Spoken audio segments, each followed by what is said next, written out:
Et c'est la fin de votre journal. Maintenant, le moment tant attendu, notamment en cette veille de week-end de l'Ascension, la météo de Pipi. Alors, la météo de votre week-end de l'Ascension. Jésus va bientôt monter au ciel, mais vous n'attendez qu'à une chose, monter dans votre bagnole mercredi soir pour profiter de ces 4 jours que vous attendez depuis 6 mois. Bon, c'est quoi la carte là, la régie? C'est quoi ce bordel? Oui, ça arrive, ça arrive. Je crois qu'il suit. Ah, ça y est, c'est bon. Ok, c'est bon, Fifi. Alors, au nord-ouest, le nuage que vous connaissez bien. Il va faire mauvais, il va pleuvoir, il y aura du vent. -5 à Brest, vous aurez peut-être même de la neige. Et vous savez qu'à Brest, il y a une super crêperie. Mon père y est, franchement, c'est un banger. Enfin bref, vous êtes condamné à rester chez vous. Avec le chauffage à fond, un conseil de Fifi, vous avez réservé, annulé. Le sud-ouest, on passe du congélateur au four, 50 degrés à Marseille.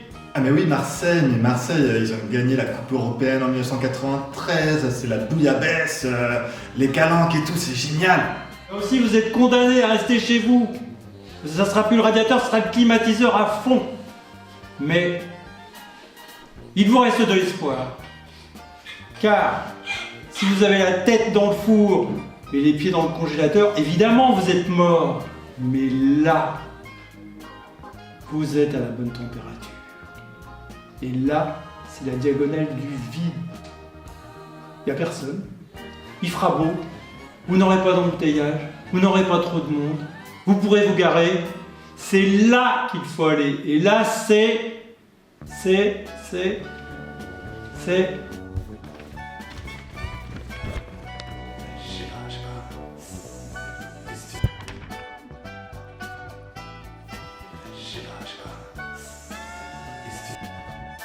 J'ai trouvé.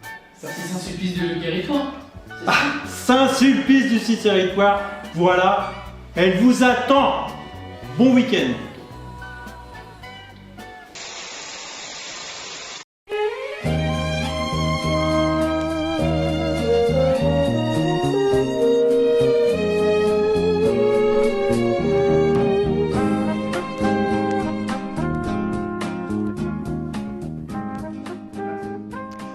Bienvenue sur notre chaîne Riche et Heureux. Comme chaque semaine, nous allons nous intéresser à une des réussites commerciales inédites.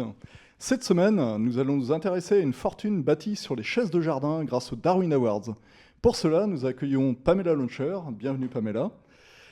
Présentez-nous votre épopée incroyable.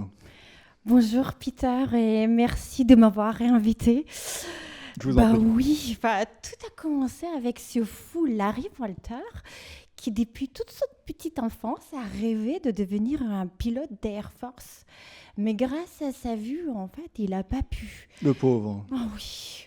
Mais un jour, en fait, il veut pas abandonner son rêve et il achète 40 ballons météo. Quelle formidable idée. Oui, avec des chaises de jardin. Il les attache, ces ballons, à des chaises de jardin et il s'envole à 4000 mètres. Il y avait toute une histoire autour, il avait du mal à redescendre, il est descendu grâce à pompe, à un fusil à pompe. Un courage incroyable. Oh, oui, vous imaginez. Et là, en fait, il devient mondialement connu grâce à Darwin Awards. C'était mérité. Ouais, des récompenses, en fait, pour des morts absurdes. D'ailleurs, le type, il est resté bien vivant. Mais grâce à lui, mes ventes de chaises de jardin ont explosé. Quelle chance. Oui. Maintenant, je vends des kits ballons, chaises qui partent comme des petits pains parce que les gens, ils rêvent de voler. Et avec Larry, ils ont compris que tout est possible. Merci Pamela pour votre témoignage. Comme quoi, la mort peut rapporter gros.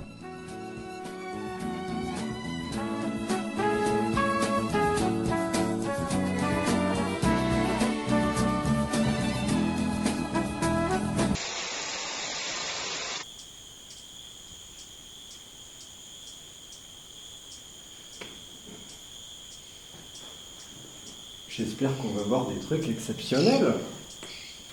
Vos récits m'ont mis l'eau à la bouche. Calmez-vous, on s'approche d'un repère d'un Okotoma. On ne sait pas du tout comment il peut réagir. Où ça? Faites attention, c'est une espèce avec une particularité bien spécifique. Ah oui, laquelle? Leur vision est basée sur le son.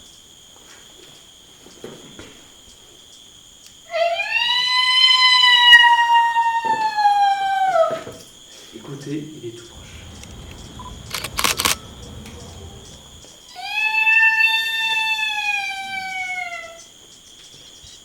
Vous avez fait tomber de la nourriture, malheureux. Vous êtes en train de le rendre fou.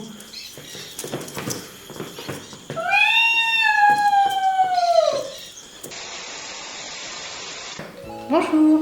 Aujourd'hui, nous allons accueillir ensemble Monsieur Michel Queduneuf, notre savant de la semaine. Monsieur Michel Queduneuf croit inventer la roue rien que la semaine dernière.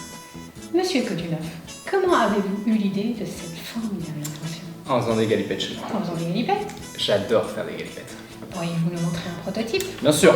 Oh,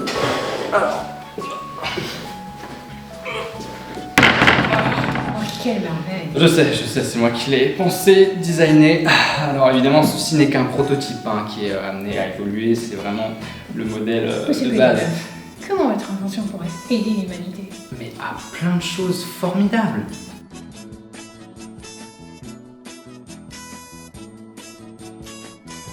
J'espère qu'il n'attend pas le prix Nobel. Mesdames et messieurs, bonsoir. Flash spécial. Enfin, c'est confirmé, nous ne sommes pas seuls dans l'univers. La vie existe bel et bien sur Mars et la rencontre tant attendue a lieu en ce moment même. Nous allons retrouver notre envoyé spécial, le docteur Rose Wellmars, en duplex de la fameuse planète rouge. Rose, est-ce que vous nous recevez?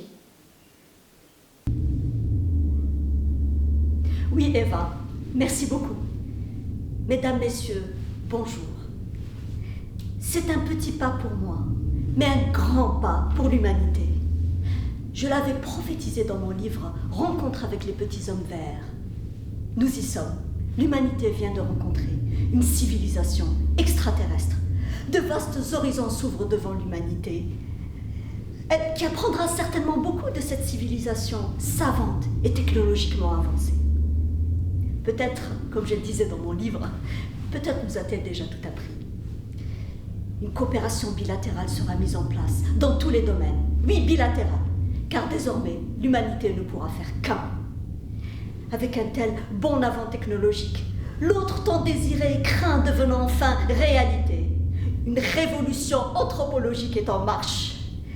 L'homme nouveau, libéré des sortilèges jetés par les dieux à Prométhée, s'élancera vers un avenir étincelant, une liberté nouvelle. Cette humanité nouvelle, supérieure, fera devenir une société idéale où toute souffrance est impossible, où tout conflit est impossible. La mort, mesdames et messieurs, sera abolie. L'humanité, enfin touchée. Rose, je crois que nous avons été coupés, une page de sport.